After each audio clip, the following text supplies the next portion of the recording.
Hello, my name is Miles, and I am your host of Stop Stigma, Start Healing, the raw and uncensored podcast where we talk openly and unapologetically about our lives as trans, lesbian, bi, gay, queer, and HIV positive humans. Our goal is to stop the stigma that prevents us from getting the healthcare we deserve. Each episode will feature real people in our community in conversation and storytelling. And here's my disclaimer. The experiences shared here are valuable and important. They are based on the lives of those in this space and some of you who are listening. Prepare to be educated, shocked, seen, triggered, and informed. No matter your response, keep the conversation going. Together we are stronger. Start healing.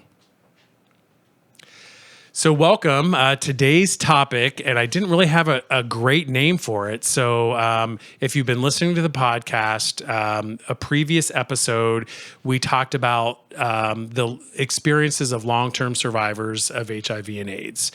And I wanted to tell the next story, which are the experiences of those who have been diagnosed really since 2000, really since there have been effective medications and treatments available for people, because I think the experience is different. It's not less valuable. It just has been a different experience for us. And so, for lack of a better word, I'm calling us all the next generation. But the millennial generation, Okay. I don't know. I don't know if I look young enough to be that, but maybe we're going to play it today. There we go. So we're naming it right now officially in the internet world. We are the next generation. So as we get started here, I would first like to go around the room and have you introduce your name, let us know your pronouns, and tell us what you want the audience to know about you. And I'll just let you all start. Well, I'm Michaela Denise. I use all pronouns, and I've been a performer locally, nationally, internationally for the past 15 years. Got my diagnosis back in 2006, and ever since then, been doing what I needed to do to survive and live. And that's kind of what I said once I got the information. And, been pumping and kicking and being a queen of all queens, the king of all kings. And, I do all everything. Local Sukihana, honey. Work. So I'm Jason, and my pronouns are he, him, his. I was diagnosed in early 2002. So yeah, it's been 20 years this year. I know. I was like, he's calling it next generation because yes, it's post 2000, but just barely. So I'll have thoughts that I'll want to talk about because I feel like I bridge a strange gap because I have a lot of close friends who I watched go through some significant struggle as I got diagnosed, and I had a lot of personal shame about that at the time. So we'll maybe talk about that a little bit. But who else are you? Oh, but who else am I? Oh gosh, I'm a lot of things. So I've also used actually drag to tell my story a little bit. Awesome. And I've been involved in the Columbus Gay Men's Chorus for now 22 years, and that played a significant role in probably helping me be here doing this podcast with you today. And then I sew things for people on the side. I create things. I'd like to call myself an artist, maybe, is how I define myself today. I need new costumes. Yeah, he does. He does sew things. I do. Yes. So Yeah. that's, a little bit about me. Okay, thank you. And last but not least, Yes, I'm Dion. My pronouns are he, him, his.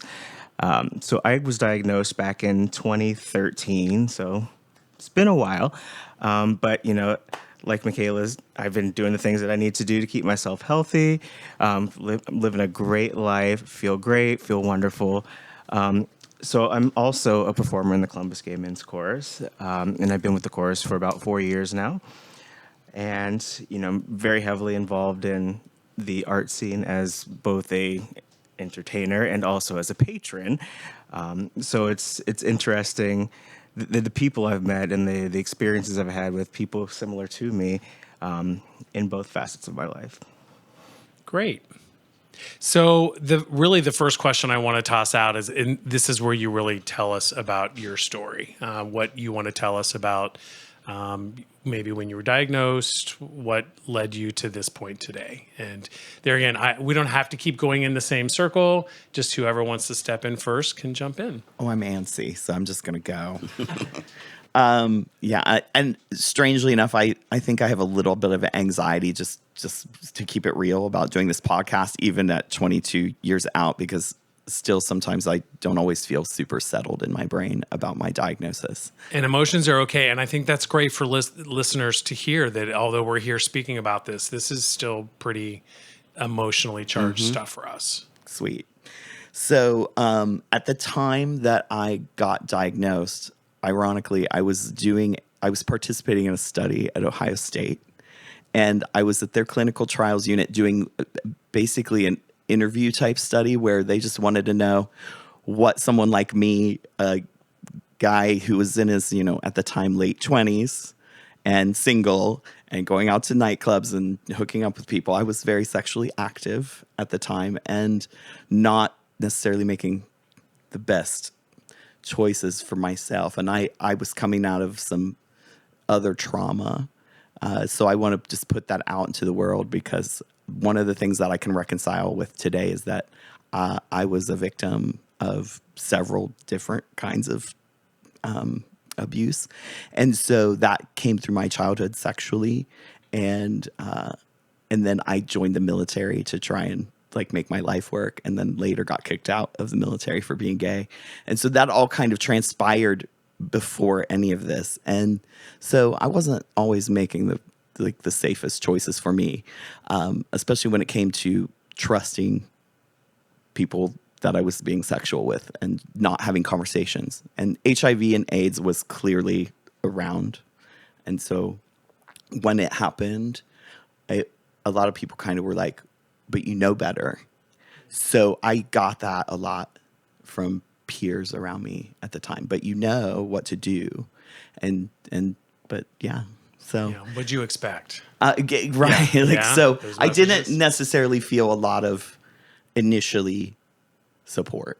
I felt very isolated, with the exception of some people in the chorus who I was close to and allowed me to at least talk about it. But it was, even with all of that stuff around me and the study and having a nurse that I could talk to about, I had access to really good stuff, but it was really just, I was struggling with a lot of mental health, I think, at the time, to be able to be receptive to it at that moment.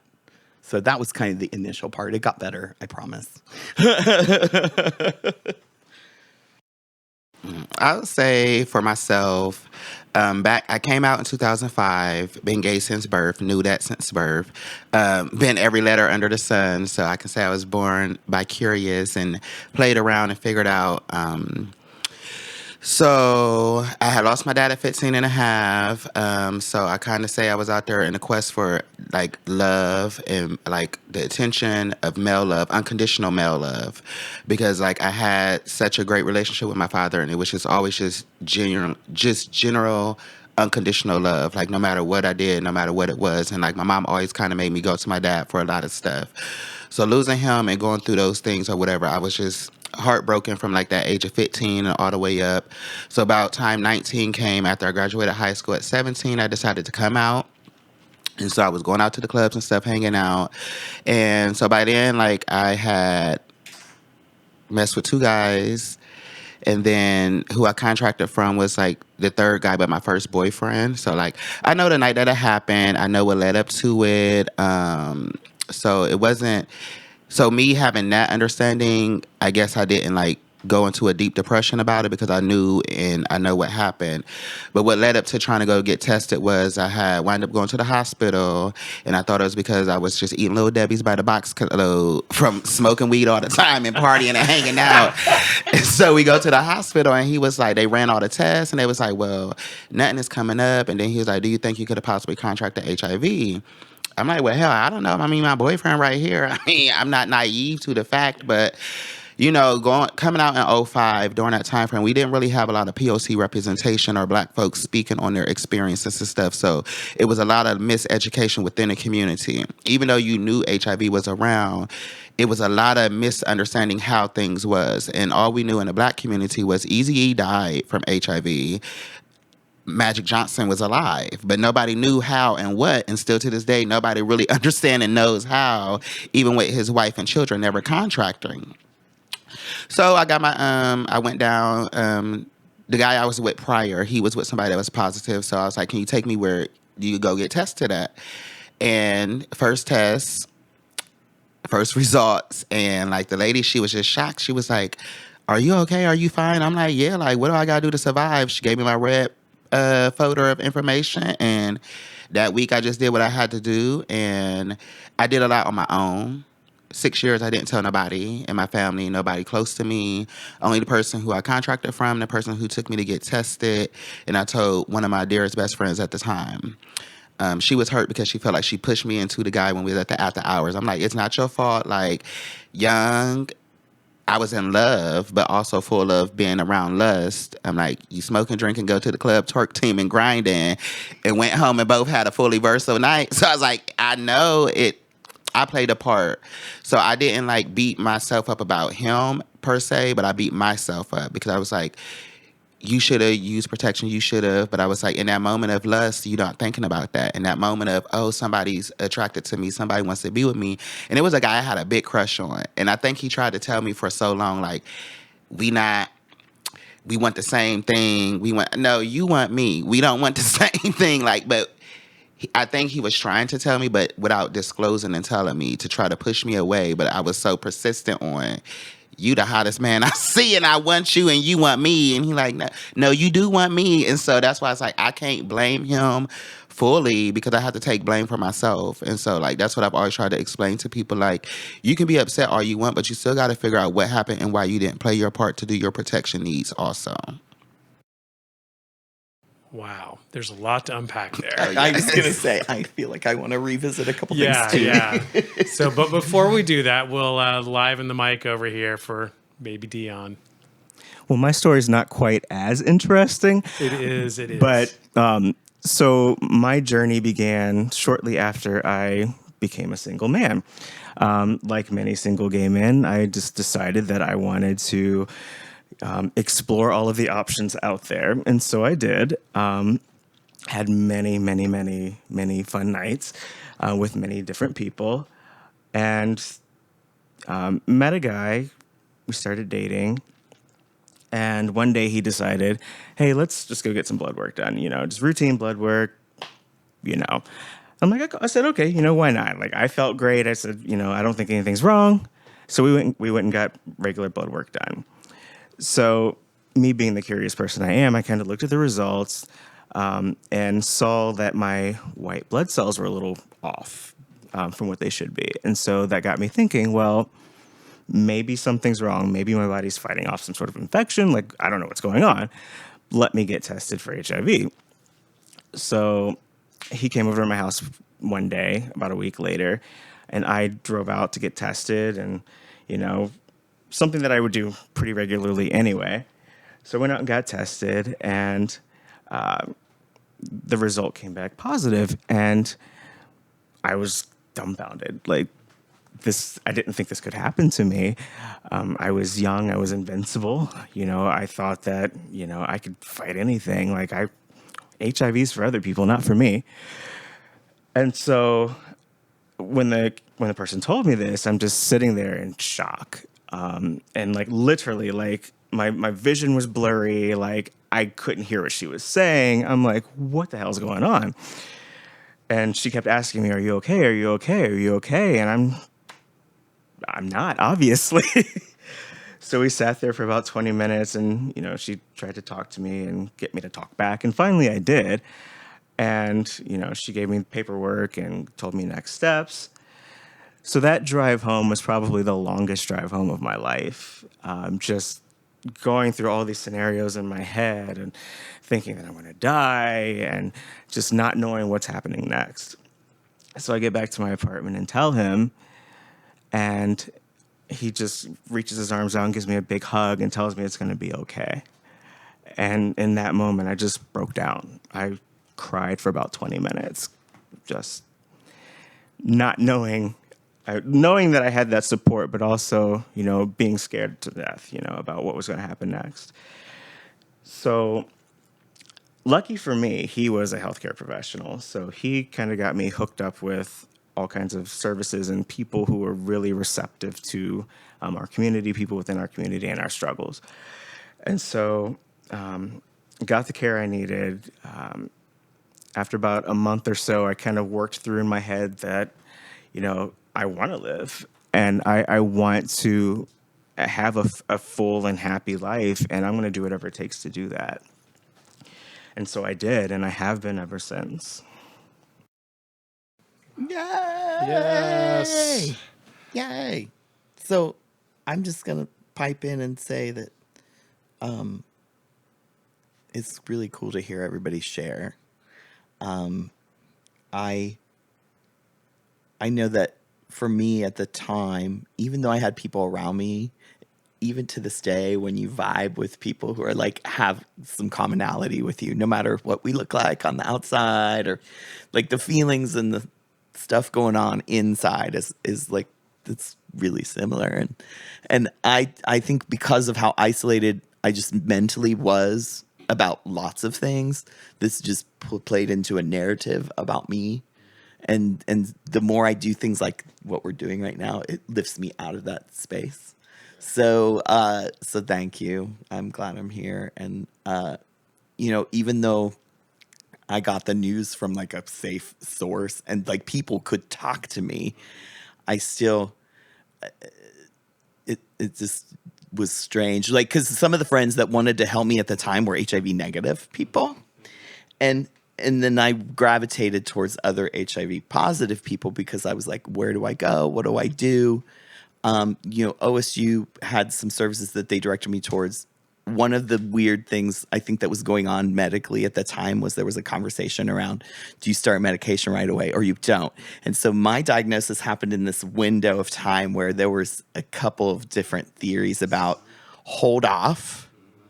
And so I did the hold off method just so that it took me from the time of my diagnosis to when I started medication 8 years. Yeah, I was 6. My goodness. 8 years. I was 6 years. 8 years. So, and part of that was because of the science they were talking about at the time, right? And obviously, just like all science, hopefully as time goes on, we learn more and get better advice. Oh, yes. And so that I took the advice of we're going to test you every 3 months and follow those numbers. And then everything to me was like watching a stock market ticker from that point. I got super intellectual. I was like, show me these med charts. Show me what the classes of drugs are. I wanted to read everything about every bit of it. And so I was at least the kind of patient that wanted to be really dialed into what are these drugs. And I was very pill phobic. So I didn't want to take them. I was scared of the medicine. And when you think about some of the stuff going on in society now with I don't want a vaccination and I don't want and I'm like, and sometimes I've even gone judgy on people like, why wouldn't you get it? Oh, but yeah, girl, you sat there for 8 years while this virus was running rampant inside your body doing who knows what. I mean, yeah. So it was a lot to think about. And yeah, so we were, as we all are doing the best we can, like it was kind of the route I took. And ultimately I found my way to the meds, but not after some significant, I got sick. So, I had like pneumonia symptoms when I ended up in the hospital. I was seeing a doctor. I was in fact seeing a infectious disease specialist, like not just a regular practitioner. And of course he was very adamant that I start this medicine. And I was like, well, I want to wait a little bit longer. I want to read this other thing. And yeah, no, once I was in the hospital, they were like, you're taking it. You don't get to go home unless you're on this med. And so that I was at Riverside and that was kind of how I started medicine and at the time I had leukoplakia in my mouth. I had pitted keratolysis on the bottoms of my feet. So there were these rampant fungal things happening on my body that my own defenses no longer could control. My CD4, my T cells were like around 70. Yeah. No, I was that sick. And I had a really thin, cute figure at the time that my friend Mitch, who was on one of your other podcasts, I think, used to say to me, because he would look at me and he was like, that's not a diet plan. What you're doing is not a diet plan. It's called dying. And so, so I was getting it from my people who loved and cared about me. But again, mental health. I want to really just stress how mental health and having a good mental state up in general is so important to just self-care. On that topic, I'd be curious to hear about both of your experiences with starting treatment. So for me, I just really had to get myself in a space where I accepted the fact that I was positive before I would even start taking meds. And that, for me, took about 4 weeks, honestly. And then my doctor said, you can take meds or not take meds. You can wait and see what happens, or you can get on meds now, whatever you want to do. And I'm like, I'm getting on meds. Because lucky for me, I caught it early. And I'm like, I don't want to do any more damage to my body. I want to knock this out, treat it, manage it, and be as healthy as I can possibly be. And when I got to that point, it was like, great. Like, this is my reality, but I can live with this. Like, it's 1 pill a day. It's not, it's not some crazy, regimen of stuff that I have to take. The medication that I'm taking is not like older medications that are extremely toxic to the body. I can take this for a long time. I can be healthy. I can live a long life. And why not? For me, like I said, getting a diagnosis in 2006, I sat in that room, got my diagnosis from Tanya Motley, and she was just like, "Are you okay?" I'm like, "Yeah, I'm fine. I just want to, figure out what I got to do to live." She gave me my big red folder of things that I needed and what I could use as resources. I started going to doctor's appointments, started going to therapy, started going to the dentist. Everybody in my family and friends was like, "Bitch, you stay at the doctor. What is going on?" I'm like, "I'm just trying to be healthy, trying to live healthy, still not telling nobody what was going on." I was going to the OSU infectious clinic, getting care and stuff. And then they were trying to explain to me about medicine. But like I said, being a young black man, not seeing and hearing much about it, I'm like, y'all trying to kill me. I'm just going to ride the wave and figure out what my body do. And being somebody highly spiritual, I just kept praying about it, because at first I'm just like, I'm a church boy. I don't even really have sex. Are you fucking serious? And a person being scared to death. I'm like, Lord, what are you doing? I didn't know what to do, but I also knew when I came out the closet that I wanted to be a person that was doing the work. I told myself I want to be the Jesse Jackson and I wanted to be like Jesse Jackson and all of them in the gay community, be about the issues and stuff, but also wanting to be a part of the care of sexual prevention. And I used to tell myself, how you going to do the work when you don't know the experience? Because, sometimes, like I said, as a POC person going through care, mostly all my care providers was white. So trying to explain, my feelings and my vibes about things, you don't understand, kind of the resistance, because how black people have been, science animals for the medical field. So I was just like, And so back in the days, a certain agency had 2 different names, and I was a part of them. And I was a part of their first client advisory board to approve a certain clinic downtown. And I was like, if I sat on the board, help make the decisions, why not see what the clinic is about? But it's Central High Street, the AIDS Resource Center. Who wants to be seen walking in the doors of the AIDS Resource Center? But the doctor at OSU, one time when I was in there, and I had one of my friends with me to be the support system during my care. And they were like, you know what? And I was just talking about, I know the medicines cost a lot. I have no insurance. I don't have a job. I can't start something to try to save myself, and then I can't afford it. And he said, you'll never be financially stable. So in that moment, I was like, the medical field really don't give 2 fucks about me. And so I was like, I'm no longer going here for no care. So I was like, well, let me go jump rope and go see what this place is downtown. And so the doctor, who's my favorite, just meeting them and starting care with them, they understood where I was coming from. And so it was still a little journey within that 6 years before I started medicine. But it got to the point that it was like, your numbers are getting low. You're borderline an AIDS patient. I said, oh, no, bitch, we not having that. So what do I got to do? I only had took Claritin, so that was a small pill. So we had to figure out what I was going to do to take these big horse pills. So I was just like, so the niceness and the sweetness, they was like, we're going to start with a vitamin. Put you on a vitamin for a month so you can figure out the practice of swallowing and being able to take care of. So we did that, and then I started my meds. When I started, like I'm on my third medicine from the start. But, 06... started 2012, 2013-ish, started medicine. But I'm like, the first meds that was active that really did something was 94. So I'm like, the fight is not that far back and the fight is not that long. But like I say, you don't hear about POC people and black folks who was talking and sharing publicly about anything. So I was just like still doing everything in private in the closet. But when I first started medicine was when I was like, I'm gonna need a bigger support system. I don't want just my one best friend being that person. And so I was like, I'm gonna have to disclose to my family.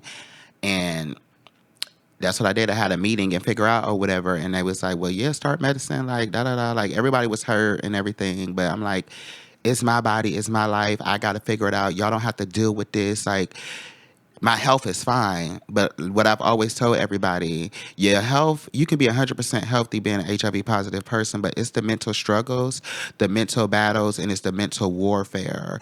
And so even still in 2022, I'm like, it's the mental. It's not the health part. It's the mental.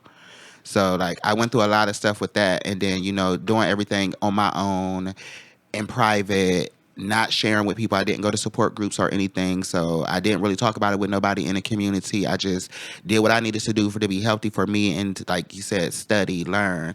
I still have every piece of paper and dialogue that I got since 2006. I still have my test result papers. Like, I still have every pill bottle too, because I had to use them in my discussions and my challenges with people when it came to COVID and vaccinations. I understand this medicine. I understand this science because they've been putting into this for like 35 plus years. So when you tell me that I need to focus on a booster or a vaccine, baby, my HIV is the number one top care that I'm concerned about. I'm not about to play Russian roulette with the science world when y'all popping up and bringing up stuff, but y'all don't even know what to do. So, yeah, I'm kind of rebellious in some things, but I'm always active about making sure the importance. And I'm like, that's the one thing that's the most important to me because that's the one, like, big diagnosis I have outside of, like, depression and anxiety and things like that. But I was like, knowing that I've become undetectable and been undetectable over 10 years, you're not about to fault nothing with my immunity system and the fact that I've had to take these pills for so long. And baby, if you want a visual, I'll bring you the visual because I have every pill bottle. Okay? Wow, that's wild. Wow. Oh yes, go for it. I thought Dion was gonna say I don't want to jump on people, but like so the regimen thing. I once I started that medicine, there was really. Obviously, they wanted me to take a 1 pill a day thing because they were like, you don't even want to take one. Mm-hmm. So we're going to make sure you go on the 1 pill. And that's the 1 pill always. And there was really only one drug at the time. Can we just talk about it? Or do I do? This isn't a paid advertisement. So, but we probably all took it. Yeah. So right? I was on a triplet first. Oh yes, me too. And so, I started it in 2010. I went to undetectable within 3 months. Now, as ravaged as I was allowing myself to get, I then sat there and was like, what the hell? Why did I wait to go on this medicine? My life improved dramatically within a short period of time. So anybody listening to this podcast, if you're like debating whether or not the medicine will help you, it does. So, and even though later... I found out that there were side effects to that medicine. Mm-hmm. There certainly were. Mm-hmm. And I was scared then to switch off of it, even though people were like, oh, yes. This is like making your bones break down and fall apart. And like your kidneys will fail. But like my numbers were always good. Mm-hmm. And so my fear was about things like drug resistance. And you talked about like older medicines. And so when I first got the diagnosis, I had friends who were taking the crap like Crixivan and like couldn't keep their dinner down like every day of their life. And so I was terrified of the drugs because of just facts. Oh yeah. And so the side effects can hurt more than the diagnosis. Yes, than the diagnosis for real. And of course, God love my nurse Michael at the time when I got the diagnosis because I went straight to death. Like, you're going to die. And Michael was like, you're not going to, yes, we all die. And so it's going to happen to all of us one day. Amen. So like, and so, oh yes. But it's like an automatic response when you hear something that is equated with death, like in our culture and society, right? And so, so the drugs to me were this bad thing. I went on that medicine, and then it was doing great. My life was stable. I was happy in a relationship with a partner, and they knew I was on meds. My family still had no idea. I did not tell anyone in my family. Not even my sibling, who usually gets the first alert of anything that I don't want to tell my parents, right? And so it wasn't until later, and you said something, Michaela, about like, why are you going to all this? Why are you always at the doctor's office, right? Oh, yeah, because everybody was asking, like, and people start to notice things, and the things that I fought with a lot were like with the pharmaceutical company and like mail order prescriptions. And I would struggle so much. And the fight would always be, well, they told me if I skip these drugs for any period of time, I'll become resistant and they won't work anymore and I'll run out of choices. And so to me, sometimes I would have these panic attacks with like the pharmacy. And like, so sometimes they were like, no, you need to fill it at CVS in person. And then no, because I switched around. I had private healthcare and I had insurance. But I also felt trapped. Like I could only work certain jobs or feel like I could do certain things. I felt limited at life because of the diagnosis. Just, I want to be fully transparent out about that, is that I somehow felt boxed in now because of this in my choices. Especially with work and healthcare in particular. Well, you had to choose an employer that wouldn't discriminate, right? Correct. Right, and that's even part of it. But like, do they have insurance coverage that will cover this? And how do you talk to your HR reps about, hey, I have this diagnosis, I have this pre-existing condition that's really big. Yeah, yeah. So that was part of my concern with telling anyone. Was in fact like having work know. While this is completely speculative, the year that I was diagnosed in 2002, I had a great job. My things were generally in my life pretty solid. And I disclosed this health diagnosis to my manager at work. And 6 months later, I didn't have that job anymore.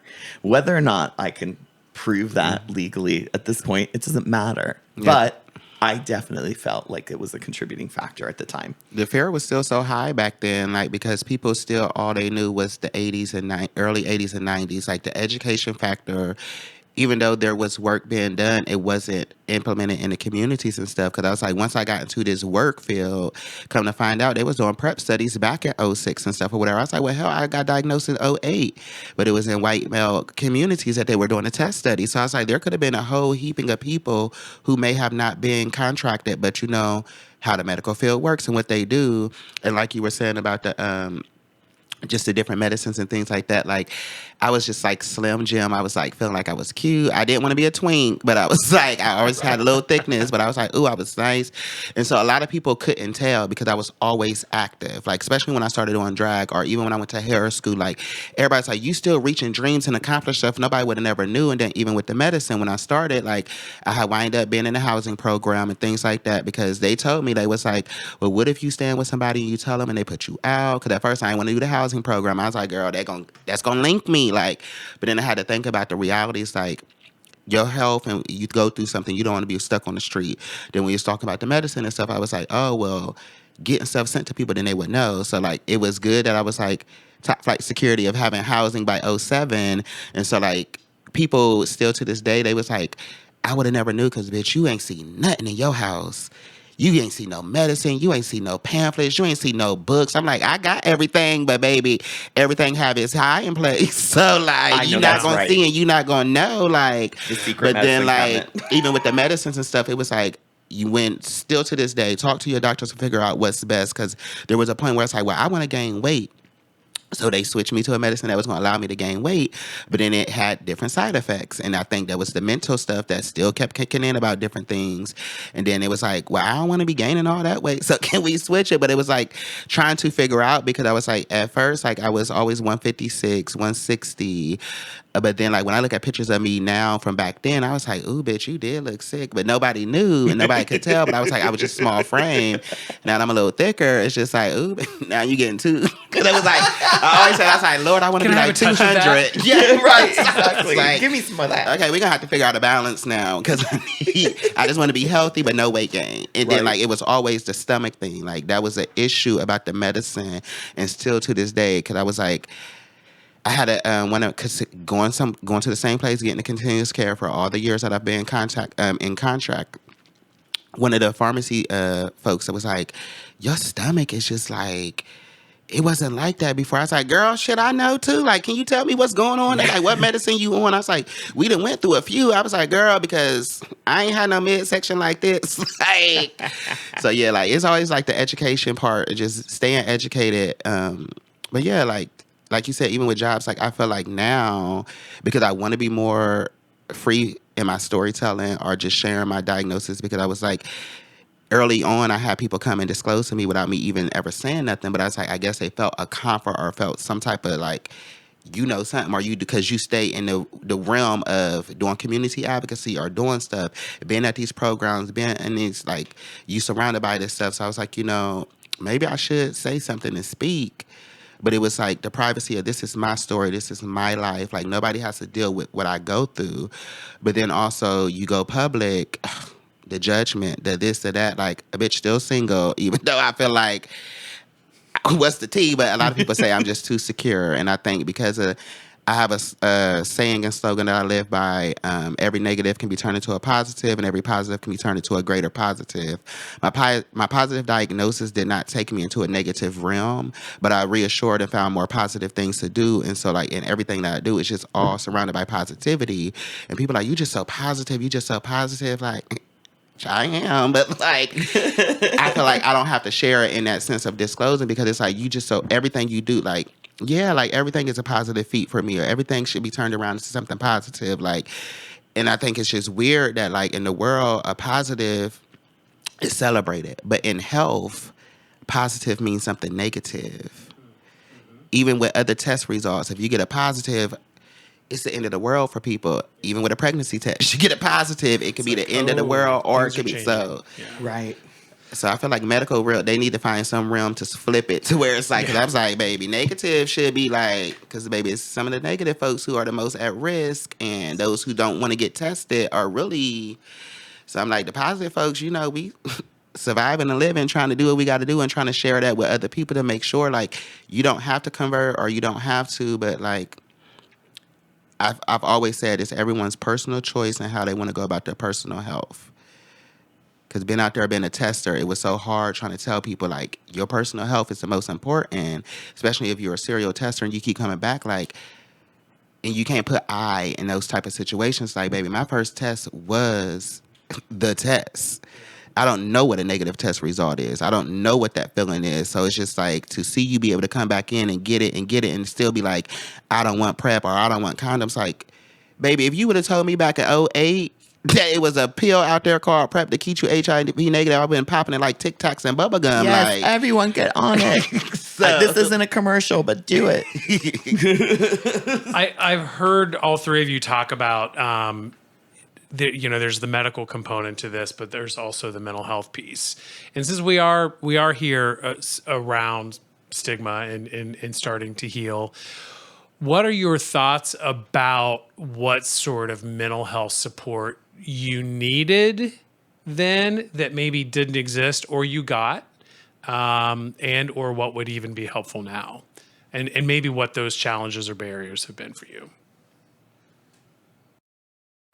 I will say, based on something, Michaela, you were just saying about keeping some of it more to your own self, I think that early on for me, it was important for me to have other people who had the same diagnosis that I could talk to, who had firsthand experience to answer questions. It was important for me to talk to people that shared in my story as it was at that moment.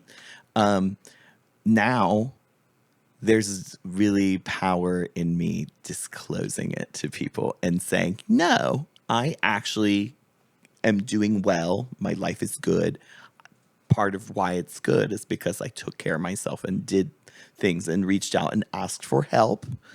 It's very humbling to ask. I think our culture and as men in general, like I will say, as a person who identifies as male, in this culture, in society, and I'm from rural Ohio. Like I grew up in farm country and didn't leave that place for the first 18 years of my life. So it was like you get married, you raise a family, you're the head of household, you run the show, and I. Throughout all of this, I didn't feel like I was in charge of much of anything. I mean, I had the sex and got the HIV. I was an active, Michaela, you talked about it like brilliantly. I'm an active participant in the events that took place, whether or not I was mentally functioning well, because, I wasn't.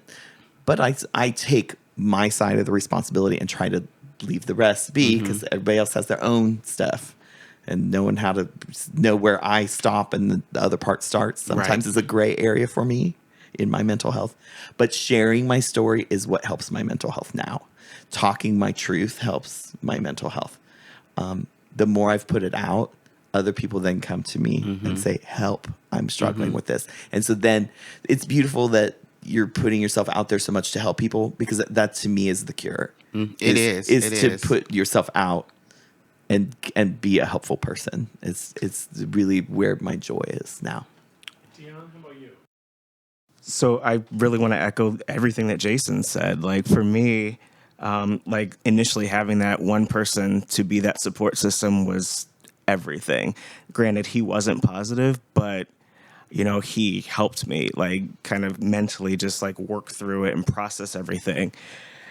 And so then over time, it's just been finding people who are like me, finding people who are positive, just being a bright light in people's lives, being someone who people feel comfortable talking to, helps them disclose to me and helps me disclose to them as well. And so just building that network of people and building that support system over time has really helped me to have to better process, what's going on inside of my body. But also, and I'll admit, this is extremely scary for me, this whole process that we're doing this podcast. So this is also very helpful for me. It's helping me to kind of break through some of my own anxieties about disclosure and, people knowing. And, it's okay. Like, it's a part of me. It doesn't define me. It's not who I am. It's just a little part of me that I take a pill to deal with every day. And I don't really even think about it, honestly. So, I mean, if I can be a beacon of light for someone out there who's struggling with this, that's what I want to do, because you can treat this, you can deal with it, you can overcome it, so to speak. It's not a death sentence like it was back in the 80s. And I don't know, I just want to be someone that everybody can just come to, feel comfortable with. And I want to find people who are like that too. I want to feel comfortable with other people disclosing to them. So that's what I got. I would say the mental part back then was just about, I disclosed to the person who I contracted with, and the person they contracted with was always still close-knit, and they still had a good relationship with them. But when it came to me, they decided to up and move. I stayed with them and their family, but they decided to move up and move on me out of state even after I disclosed. So 2 weeks later, they was gone. So the support I thought I had was gone, even though I was open and always willing to be supportive to you. But they left because they knew I had a very close-knit family, and they knew how my family was, and they just know how we are. And it's like, when you go say something, everybody gonna be ready to pop off on me and this and that and this and that. And I was just like, it was never that, because I know how people always thought, oh, somebody disclosed and they didn't tell you, or you contract, oh, they going to jail and this. And I was like, it was never, I own my part. Mentally, I would say back then what would have been grateful and helpful is if I felt comfortable enough to go into certain spaces and certain circles to be able to have that support, and it be not the mess of, ooh, we got tea, we about to go tell everybody, we about to. And so it was just the discretion and support of just understanding, like, bitch, you in the same boots as me. How you gonna go out here and try to tell my tea? Like, so I didn't go to, that's why I didn't go to support groups and anything like that or whatever. And it was POC support groups and all that. But I was like, I'm not here for the mess because, baby, I'm not here to try to throw you under the bus. But if you doing what you need to do to take care of your health, I don't understand why you feel like it's so important to go out there and be shady. So it was just like, back then I didn't really feel that it was that. And so, like, I did everything solo dolo on my own, and like that's why I say the mental part of it is like it can be a lot for somebody. Nowadays, like I've gone to the different counseling, I've gone to mental health counseling and stuff, but that was my first time ever doing group therapy. And what I will say, group therapy is a benefit. I had a lot of individual therapy growing up and stuff in my diagnosis and stuff, so that was very supportive. But I think, like you said, being able to talk to more people who was in the situation and understood and was already getting care or figuring out care, it probably would have been more beneficial back then to now. So that's why, like, now I just feel like I don't feel like I'm a free spirit and sharing and telling, but I do, because I was like, it don't affect me, it don't hurt me, it don't make me no none to just share and tell, because I want people to make sure, like, do what you got to do for you and do what you got to do to be supportive and caring to others. It's not about sharing tea, telling tea. Personal health is like a real thing. Like, it affects people, even people with diabetes and things like that. That affects everything. So it's not about going out there sharing somebody's business to, so like, still keep that discretion and that inclusivity of just being like, if somebody felt the hard enough to feel like they can comfortable enough to say something to you, you got to protect that. I would say now, still to this day, I feel more comfortable disclosing easily and freely in front of like heterosexual communities outside of the LGBTQIA, because then like they are inquisitive to want to ask the questions and really get the resources and really take home to the resources and figure out what and how. And then because of those people outside of the LGBTQIA, they want to go and talk to their youth and young people or those in their family who are LGBTQIA. Like when I disclosed and came out to my mom at 21, her biggest thing was like, baby, please be safe, be that. I'm like, but I can't disclose to you and disclose that I've already contracted, even though I thought I was being safe but I wasn't being safe, but I was feeling like I was in love. So like, it's always a whole bunch of stigma things wrapped around a lot of stuff. So it's like wording, and people don't understand that wording means a lot. Like I had someone, they was like, we in a mix of, foreplay and all that and stuff or whatever. And it's like, hey, is you sick? What? I'm not about to disclose to you saying nothing like that, because your wording and your tone is very disrespectful, and you're not going to receive it if I tell you anything or not. Like, we finished, we done. Cause we're like, dirty. Yeah. That's like, the other one people like to do. I'm like, yeah, I took a shower. Yeah. So it's just like the mental, like, it is very, it can be effective, but like getting that mental help and that mental support, but also yourself mentally wrapping your mind around building the strength for you. You got to be your own strength, because at the end of the day, sometimes everybody not going to be there for you. So I can see why in 2022 people are like, you're very, it's just hard to, because you're so independent, you're so secure, you're just so, people say, what is the word? Like they say it's just hard. I'm like, I'm not a hard person to get to know. I'm not a hard person to get to love, but I do have layers. And if you don't want to respect the first layer before you get to this superstar layer that you're attracted to, then baby, you're not going to understand, because baby, this person helped this person get to where we are today. Like we are a sync. We are together. Like Michaela Denise ain't her own entity as the world give her her own social security number. Like I would like my residuals off of her. But I mean, I'm the voice and the person behind it, and I'm the strength that came behind it. But like, I will say Michaela was a saving light to allow me to see myself and, put myself out there in different things. That was my mental healing. The stage was my mental healing, because I was able to go share my emotions and feelings via songs that I was doing via drag, or through expressions of the outfits and the makeups and the looks. So like, that was like my mental saving grace. That still to this day, the stage is like the safest place for me. Like, but like you say, in a lot of things, like even when it came to work and all that and stuff, like I feel so much better doing this type of work.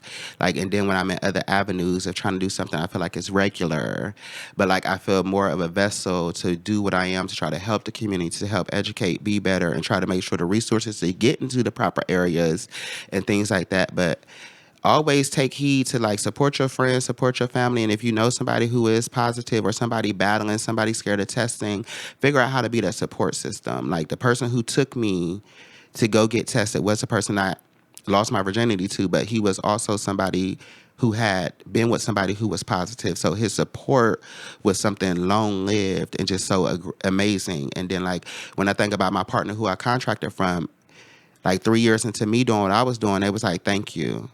Thank you for taking it the important route. Thank you for showing us. Thank you for pushing me to figure out how to make me do better in my health, make me do better in my care. And so I was able to, I think, open the doors of opportunity for people to realize it's okay to accept.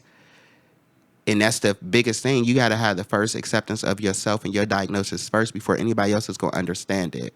And so I think that's why I did take the first 6 years for me, because I still was kind of, I accepted it the day of, but I still was like, you a good person. You a church boy. You a mama's boy. You do good. This can't be real. Like, it's going to go away. It's going. And I also thought, well, you're going to transition. It's going to go away. But I was like, bitch, it's in the bloodstream. You don't transition your bloodstream. Like, Yes. Yes. So you never that's know. why, We might exactly. get there. So it was like, that's one reason why I am in that non-binary spectrum, because I'm like, I didn't have to transition, or I don't feel like I have to. But at a point in time, I thought that was going to be my saving grace. Like, ooh, I'm going to be a whole new person, about to have a whole new body. But it's like, the diagnosis is already there. And so, like, you know how some people say, I'm living with HIV? That I don't like that term. HIV is living within me because I've already outlived HIV. Nice. What would you... There's two questions I have, so it's a two-parter. What would you like to say to long-term survivors? And what would you say to folks in our community who, what I call HIV neutral? I don't even like to use HIV negative because I'm like, right, you HIV isn't your thing yet, so you're just HIV neutral. So what would you like to say to those folks, those two groups of folks? And you can sit on it and think about it for a second, but I would say for the longtime survivors, thank you all for being steadfast. Thank you all for the education. Thank you all for forcing the medical field to take our voices and realize that we are the important voices of when it comes to our care. If it wasn't for you all doing that, then we probably would still be in a fight where we wouldn't have all the medications that we have, all the resources that we have, or just globally being able to, stand in what we're doing. Even like when it comes to U equals U, like I didn't understand when I first heard that I was undetectable. But then in 2017, when I was around U equals U stuff, I was like, oh, wow, like, oh my gosh. So to be able to have the world transcend, to be able to have that growth, to be able to see that there is a HIV negative medicine or a medicine to help keep you HIV negative, another contraceptive, like it's just a growth and the expansion of the long-time survivors fighting and pushing and pushing and pushing. They got tired of seeing their friends and family die. But like you said, there's always sometimes that guilt because I've survived. Don't feel guilty for the fact that you was able to be a part of a wave that allowed you the resources to manage and withstand on being able to have some longevity in your voice and in your story, because your voice and your story is why we're able to build upon the quilt, why we're able to build upon what we're going to have in remembrance. And for those who are HIV neutral, it's a Russian roulette game. It's not a safety net for anybody to say that, oh, it's untouchable. Married people, you still make sure that you're getting your testing. And what I've realized being in conferences and a lot of times in married relationships, especially heterosexual, the husband may go in, they may offer testing, but with the wife, they may not. So always challenge your health providers to give you every testing under the sun to make sure that you're being protected. And when it comes to PrEP and being able to be a young person and trying to get it, parents, don't hold your children back from being able to have the access because you're in fear. Condoms is not the only thing that people are using these days, and sometimes in our youth and young people, especially the ages of 17 or 24, they don't even believe in condoms. So if they want to take a contraceptive that's going to allow them, just like people who take birth control, do everything that you can under the sun to protect yourself, but also make sure that you're having honest communication. That is the biggest thing first. And make sure that honest communication, if you don't feel like that person is being honest, keep trust and faith in your own word and figure out what it is that you got to do to protect yourself. Women who are HIV neutral, there is condoms and protections for yourself as well. If a man or someone else say they don't want to use it, use your own. For those who are very, savvy, even when you go down and you give fellatio head or however you want to call it, you can hide the condom in your mouth and put it on so you can make sure that you still have your protection. So in all, thank you to everyone who's a longtime survivor and doing the work. Thank you for those who are a part of the field that's trying to make sure that they're negative is staying in that field and realm. Always understand, like, it's not the easiest feat to be HIV positive because, like I say, the mental is the biggest challenge. But if you do become positive, you can be 100% healthy, live a long life, and still be able to have love and experience greatness in this world. Wow. Okay, I love you. Right. When Michaela agreed, I was like, superstar, and I'm a fanboy. So anyway, so I don't expect that from you two because Michaela, totally this is their work. They're so feel free to make it personal. No, I would say for long-term survivors, for the people that and many of whom I was close friends with prior to my own diagnosis. Obviously, for those of you that might feel guilty, it was really important for me to see your presence. So bridging, I'm emotional right now. So, I'm just going to let that be out in the air because,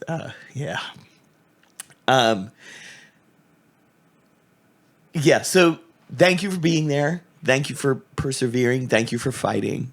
Thank you for putting a face on something that people did not want to look at or see. I didn't want to be seen amongst you when I got my diagnosis, and now I'm glad to count myself amongst you. For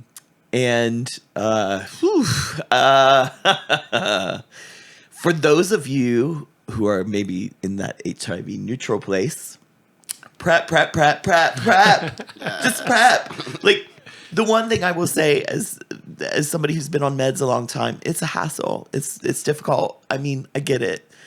But I'd rather have the hassle of taking a regular medicine that prevents me from having other more difficult physical health challenges than and you have that option. I didn't have that option.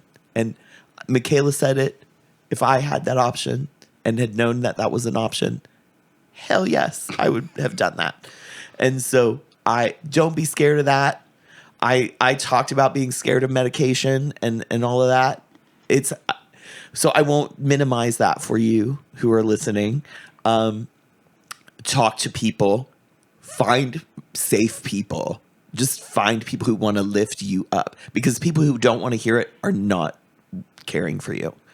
Because if you're curious or feel like this is something that you should be doing, you need to stick with people that want to support that with you. That's what I'm going to say. How do you follow all of that? Because you're gonna speak from your heart, because your experience is different from the truth. It's your own. So to the long-term survivors, you are, as the other two people have said, you are the reason we're here. I mean, you gave a face to the movement. You started the ball rolling in the right direction. You gave me hope that I'm going to live a great life. And there are no words I can use to say how much I appreciate you, but I just want you to know that you are appreciated, you are loved, you're worthy. And there's no need to be afraid. There's no need to have any guilt. We support you. We love you. And we're going to be here for you. To people who are HIV neutral, as Jason said, prep. You've got to use PrEP. I know you think you're invincible. I know you think, oh, that's not going to happen to me. But you need to protect yourself in any way that you possibly can. Your body is your temple. You need to treat it right. You need to love it. You need to love yourself. And I think part of protecting yourself is loving yourself, or part of loving yourself is protecting yourself. However you want to say that, either way, both ways. love yourself. Have enough respect for yourself to make good decisions for yourself. Because, we only live one life, and we've got to do what we can to make it the best that we can.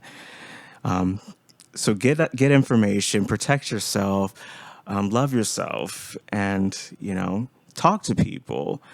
Find out what people's experiences are. Learn as much as you can, because I think the more you learn, the more you're going to make good decisions for yourself. Oh, yes. Run and get prepped like you're running for vaccinations. Yes. That's right. And I would like to add, allegedly, we only live one life. Shirley MacLaine would argue otherwise. Sweet. Just I didn't want to exclude anyone out there. Hey, no one should feel excluded from this conversation. You live your one life here on earth, and you live your one in your afterlife in the spirit. So there's that. Yeah, that too. So we went totally off script, which is perfect because we get to talk about the stuff that's important as we head towards closure. And I never plan for something to say at the end. Rizzo's learning that I'm super unprepared. But I dragged you out here to the suburbs, and I just want to make sure that you didn't have something else that you wanted to make sure got out there in the podcast world. That you got to say that I didn't ask, or you just didn't have the opportunity to say. You got up early this morning, you came out here, so I just want to give you, and maybe you've said it, but if not, I just want to give you one more moment to say the thing, if you wanted to say it. Don't be afraid to share your truth with established, trusted people in your life. My success is because of that. And regardless of whether it had to do with the doctor or a therapist or my mother, my lover, speak all of your truth. Don't hide parts of you away. I don't do compartmentalization. There you go. That's I want to say that. Dion? And you don't have to. I just want to make sure that there was I wish I would have said that one thing. Love you. Done. There you go. I would like to leave everybody with this. Everyone was created with purpose. Everyone is destined for greatness. And each individual adds something to this world. It don't matter if you're heterosexual, LGBTQIA, or anything in between. You are a part and a vessel to bring something to this life. For so long, I fought my calling. But I know what my calling in is. It is to be transparent. It is to be a healer. It is to be, God's seed, to, be a steward in this world. So for so long, for the past 5 years, I've kept praying like, God, everybody know I want to be famous. But it's not really about being famous for the fame. It's about being famous to be able to do what it is that I do daily, and that's to just project the resources and the opportunities for people to understand how, as an individual, you can be great and do what it is that you need to do to live out your truth. So don't fight that calling. And a lot of people sometimes in this realm, in this world of doing this type of work, they fight it because they're scared of the stigmas of the public views and things like that. I have a I don't give a fuck attitude, and I'm going to always have that attitude, because what I say and what I do, I don't know what life it can touch, who it could provide healing to, who it could provide support to, and who could be a resource of it. So every time I get out and speak, I just ask the Lord, allow my tongues to do what it is to do and what it need to do. I don't know what I'm going to say. I don't know what's going to come out. So in everything that's been said today, it was all for a purpose and a reason. And so I'm very grateful and thankful for this opportunity, because these are things that I love to do. I'm not going to say I'm a superstar and why it comes so freely, but that's just the way of the world for me, to where this is my calling and this is my service, to help other people and just being transparent and honest. Thank you. I couldn't have said it better, so I'm glad you said it for me. So in closing, I would just like to say, our healthcare is important and it matters, and we deserve access to healthcare. So lots of really great stuff here. Join us for our next podcast, and stay tuned. Request me as Mal's co-host.